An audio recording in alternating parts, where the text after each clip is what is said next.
Hello guys, क्या हालचाल। मेरा नाम है कनिष्क, आप देख रहे हैं लॉ 91। इस वीडियो में हम बात करेंगे डिसऑनर ऑफ नेगोशिएबल इंस्ट्रूमेंट्स के बारे में। सेक्शन 91 से 98 उसके बारे में बात करते हैं। दूसरे इंपॉर्टेंट सेक्शन भी है, वो भी इंक्लूड किए हुए हैं। तो चलिए शुरू करते हैं, इसको डेप्थ में पढ़ेंगे। ठीक है, ये सेम नोट्स और पीपीटी चाहिए तो यहाँ पे लिंक आएगी, डाउनलोड कर लेना। नोट्स, एग्जाम, पीवाईक्यू वगैरह काफ़ी कुछ चीज़ होती है, एक बार चेक कर लेना। अगर आपके कोई मतलब किया तो डाउनलोड कर लिया करो। ठीक है, तो मतलब क्या होता है डिसऑनर ऑफ नेगोशिएबल इंस्ट्रूमेंट का मतलब होता है रिफ्यूजल टू एक्सेप्ट और रिफ्यूजल टू पे द इंस्ट्रूमेंट। ठीक है, आपने चेक लिखा 10,000 रुपये का, उसने आपके बैंक ने मना कर दिया उसको पे करने के लिए क्योंकि वहाँ पे फंड नहीं थे। ठीक है, आपके बैंक में पैसे ही नहीं थे। ठीक है, जब ये प्रेजेंट किया जाता है फॉर एक्सेप्टेंस और पेमेंट, उसको बोलते हैं डिसऑनर। जब एक चेक, बिल ऑफ एक्सचेंज या फिर प्रोमिसरी नोट प्रेजेंट किया जाता है but the payment is refuse, उसको बोलते हैं डिसऑनर। ये दो तरीके से होता है, by non acceptance, bye non payment. ठीक है, नॉन एक्सेप्टेंस होता है सिर्फ और सिर्फ बिल ऑफ एक्सचेंज के केस में, क्योंकि उसमें एक्सेप्ट करना होता है ड्राई को वो।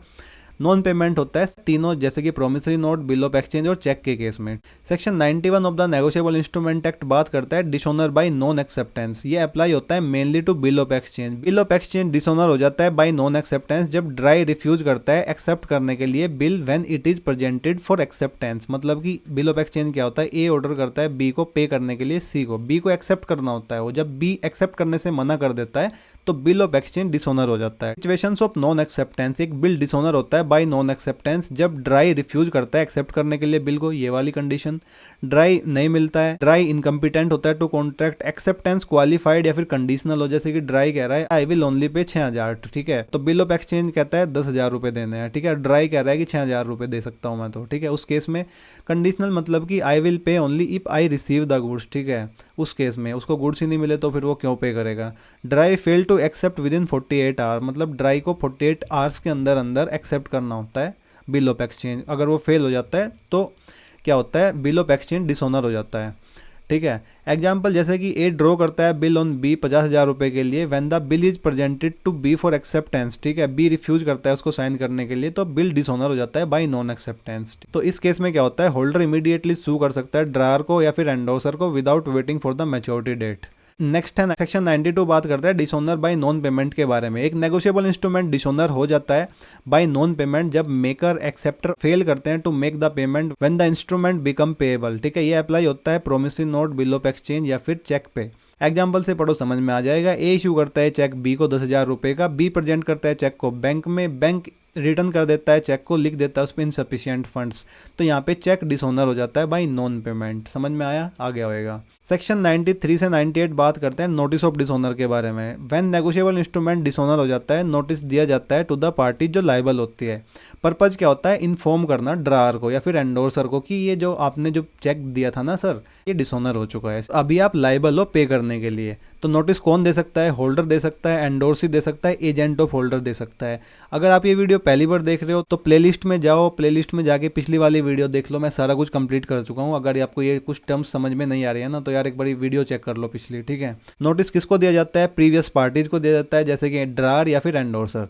एग्जाम्पल, ए ड्रा करता है चेक बी को, बी एंडोर्स करता है इसको सी को और चेक डिसऑनर हो जाता है तो सी नोटिस दे सकता है टू बी या फिर ए। ठीक है, बी कौन हुआ एंडोर्सर, ए कौन हुआ ड्रायर। ठीक है, दोनों को नोटिस दे सकता है सी। ये सेक्शंस इतने इंपॉर्टेंट नहीं है, फिर भी मैंने यहाँ पे मेंशन किए हुए हैं, मैं बता देता हूँ एक बार। सेक्शन 93 कहता है जब एक नेगोशिएबल इंस्ट्रूमेंट डिसऑनर होता है तो होल्डर को देना होता है notice of dishonour to all the parties whom he wants to make liable. ठीक है, सेक्शन 94 कहता है notice of dishonour can be given orally और इन राइटिंग। ठीक है, it can be sent by post और बाय रीजनेबल मेथड्स। सेक्शन 95 कहता है अगर कोई पार्टी जैसे कि एंडोर्सर रिसीव करते हैं एक नोटिस ऑफ डिसऑनर, उसको पास करना होता है वो notice to previous parties within reasonable time, अगर वो प्रीवियस पार्टी को लायबल करना चाहती है तो। ठीक है, जैसे कि एंडोर्सर को मिला है तो वो ड्रायर को दे सकता है विद इन रीजनेबल टाइम। अगर कोई इंस्ट्रूमेंट दिया जाता है to an agent for presentment, the agent may give notice of dishonour to the parties liable. Agent भी दे सकता है नोटिस ऑफ डिसऑनर पार्टीज को। If the person who should receive the notice had died, जिसको notice मिलना था उसकी death हो चुकी है तो नोटिस दिया जाएगा टू हिज लीगल रिप्रेजेंटेटिव। ठीक है, if they can be found, अगर वो मिल जाते हैं तो। सेक्शन 98 कहता है when notice is not necessary. According to section 98 notice जरूरी नहीं है कुछ सिचुएशंस में, जैसे कि drawer already knows about dishonour, मतलब ड्रायर को ऑलरेडी पता है डिसऑनर के बारे में। When the drawer has countermanded payment, when the party can not be found, when the notice is waived. ठीक है, इसको एग्जांपल समझाता हूँ। पहला है when the drawer already knows about dishonour. A issue करता है एक चेक बी को, ए को ऑलरेडी पता है कि there is no money in his bank, ठीक है। तो when the cheque is dishonoured, B को जरूरत नहीं है कोई नोटिस भेजने की क्योंकि ए को ऑलरेडी पता था कि ये डिसऑनर होगा। समझ में आया। सेकंड है when the drawer has countermanded payment, A cheque देता है बी को बट बाद में बोलता है बैंक को टू स्टॉप पेमेंट। जब चेक प्रेजेंट किया जाता है तो बैंक रिफ्यूज कर देता है पेमेंट को, since A himself stopped the payment B does not need to send the notice of dishonour, क्योंकि उसको पता है। हमें नोटिस देने का पर्पज क्या होता है, नोटिस देने का पर्पज होता है जो ड्रार है ना उसको इन्फॉर्म करना, ठीक है। अब उसको इन दो केसेस में ऑलरेडी पता है, ठीक है, तो क्यों ही नोटिस देना है। When the party can not be found, A issue करता है एक bill to B then leaves his address and can not be located anywhere. After the bill is dishonoured the holder can not find A despite reasonable efforts, तो notice यहाँ पे जरूरत नहीं होती है।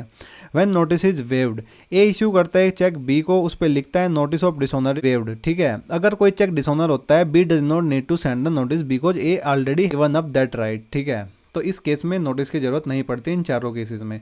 Criminal liability of drawer, cheque bounce के case में one of the most important provision है बैंकिंग लॉ का। सेक्शन 138 कहता है dishonour of cheque for insufficient fund. अगर एक चेक डिसऑनर होता है due to insufficient of fund और एक्सीडिंग अरेंजमेंट, एक्सीडिंग अरेंजमेंट का क्या मतलब होता है, मान के चलो आपके बैंक में 5,000 रुपये हैं, आपको ओवरड्राफ्ट फैसिलिटी मिली हुई है 10,000 रुपये की, ठीक है, तो आप 15,000 रुपये का चेक लिख सकते हो, आपने चेक लिख दिया 20,000 रुपये का। इस केस को बोलते हैं एक्सीडिंग अरेंजमेंट, ठीक है। तो ड्रार कमिट करता है क्रिमिनल ऑफेंस, ठीक है, क्रिमिनल ऑफेंस होता है। इसमें 2 साल तक की सजा हो सकती है, जेल मतलब कि फाइन हो सकता है, up to double the cheque amount या फिर दोनों हो सकते हैं। Conditions for offence 5 golden ingredients होते हैं। ये भास्करन वर्सेस शंकरन विद्याबालन के केस में आए थे। To file a criminal case under section 138, ये जो स्टेप है ना स्ट्रिक्टली फॉलो किए जाने होते हैं। पहले लीगली एनफोर्सेबल डेट, जो चेक है ना वो डेट के लिए होना होता है, जैसे कि लोन पेमेंट वगैरह। अगर कोई चेक दिया गया है गिफ्ट के लिए या फिर चैरिटी के लिए, वो डज नॉट अट्रैक्ट सेक्शन 138, उसमें सेक्शन 138 आप नहीं लगा सकते हो। नेक्स्ट है presentation, the cheque must be presented to the bank within 3 month के अंदर वैलिडिटी पीरियड के अंदर प्रेजेंट होना चाहिए। नेक्स्ट है reason for return, it must be return for insufficiency of fund, ठीक है, और if it exceeds the arrangement, same वही बात है, ठीक है। अकाउंट क्लोज्ड और स्टॉप पेमेंट, ये भी अट्रैक्ट करता है liability as per Supreme Court ruling, ठीक है। आप चेक दे के स्टॉप पेमेंट करोगे तो भाई ये थोड़े होता है। नेक्स्ट है demand notice, holder must send a return notice to the drawer within 30 days of receiving the return memo from the bank, ठीक है। एक रिटर्न नोटिस भेजना होता है जो हमने पिछले सेक्शंस में पढ़ा है। Failure to pay, drawer is given 15 days from the receipt of notice to pay. अगर वो 15 दिन के अंदर भी पेमेंट नहीं करता है नोटिस से, तो अगर वो फेल हो जाता है तो ऑफेंस यहाँ पे कंप्लीट हो जाता है। एग्जाम्पल से पढ़ो, ए के पास बी के 50,000 रुपये है, ए इशू करता है चेक बी को, बी डिपॉजिट करता है चेक को, चेक डिसऑनर हो जाता है ड्यू टू इनसफिशिएंट फंड्स, तो बी लीगल नोटिस सेंड करता है विद इन 30 डेज। अगर ए नहीं पे करता है 15 दिन के अंदर तो बी फाइल कर सकता है criminal case under section 138। Important case law Dalmia cement limited versus Galaxy traders 2001 में सुप्रीम कोर्ट ने कहा था कि object of section 138 is to promote the use of cheque and to ensure honesty in commercial transactions. Modi cement limited versus Kuchil Kumar Nandi, इसमें court ने कहा था कि अगर ड्रार इशू करता है स्टॉप पेमेंट इंस्ट्रक्शन तो they are still liable under section 138 if there were no funds in the account, ठीक है। तो वो स्टिल लायबल होंगे अंडर सेक्शन 138 अगर कोई फंड्स बैंक में नहीं है, तो ध्यान रखना, ठीक है।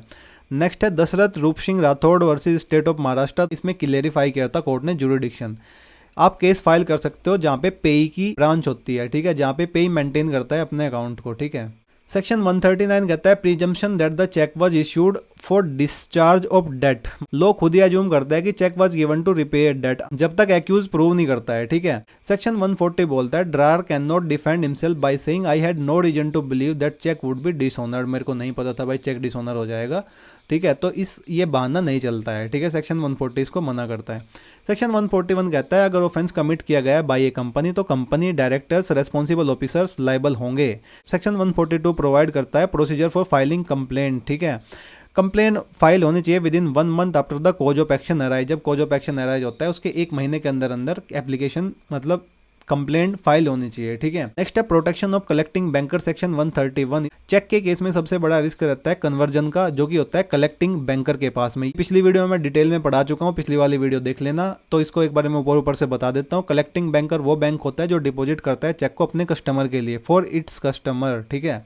वो फेस करते हैं risk of conversion. Risk of conversion मतलब कि liability for paying money to a person not entitled to, मतलब कि आपकी जिम्मेदारी है पैसा उसी पर्सन को देना है जो एंटाइटल्ड है, ठीक है। किसी ऐसे पर्सन को नहीं देना है जो जिसको नहीं देना चाहिए था, सिंपल सी बात है। सेक्शन 131 के अंदर एक कलेक्टिंग बैंकर नहीं लायबल होगा to the true owner of a cheque, एक चेक के ट्रू ओनर को, और एनी लॉस अगर चेक कलेक्ट किया गया है फॉर ए कस्टमर, अगर चेक ऑलरेडी क्रॉस्ड है before it reached the bank, ठीक है, अगर वो एक्ट कर रहे हैं गुड फेथ में विदाउट नेग्लिजेंस, तो इस केस में कलेक्टिंग बैंकर लायबल नहीं होगा to the true owner of a check, ठीक है।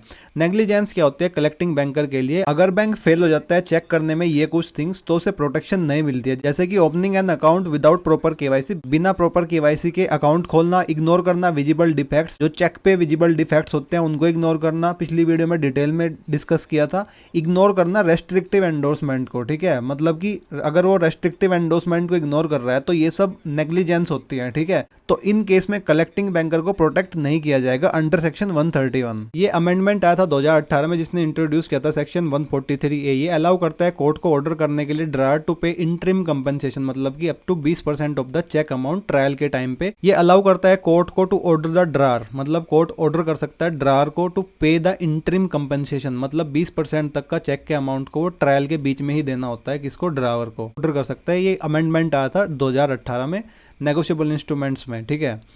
तो यहाँ पे आपकी वीडियो होती है कंप्लीट। ये वीडियो आपको अच्छी लगी होगी। ये एग्जाम बंडल, ये नोट्स वगैरह सारे देख लेना। यहाँ पे लिंक आ रही है, इसे डाउनलोड कर लेना।